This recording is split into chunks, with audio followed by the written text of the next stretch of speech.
នៅក្រោមផ្ទៃមេឃដែលពោពេញដោយអាថ៌កំបាំងចក្ខុវិស័យមួយត្រូវបានចាប់កំណើត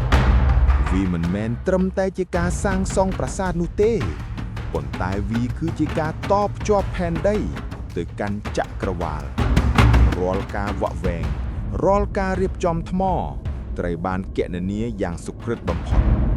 កំពូលទាំង5នៃអង្គរវត្តគឺជាតំណាងនៃភ្នំព្រះសុមេរុដែលជាស្នូលនៃចក្រវាឡរាប់លានដុំត្រូវបានដឹកជញ្ជូនពីចម្ងាយរាប់សិបគីឡូម៉ែត្រដោយក្តីជំនឿនិងកម្លាំងសាមគ្គីភាពដ៏មហិមាថ្មនីមួយៗផ្ទុកទៅដោយវិញ្ញាណនៃភាពអត់ធ្មត់បបិទ្ធមហារាជ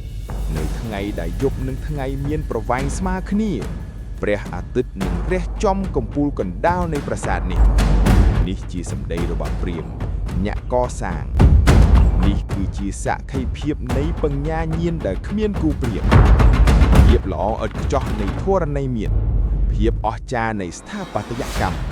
អង្គរវត្តគឺជាមន្ទីរពិសោធន៍តារាសាស្ត្រដ៏ធំបំផុតនៅលើโลก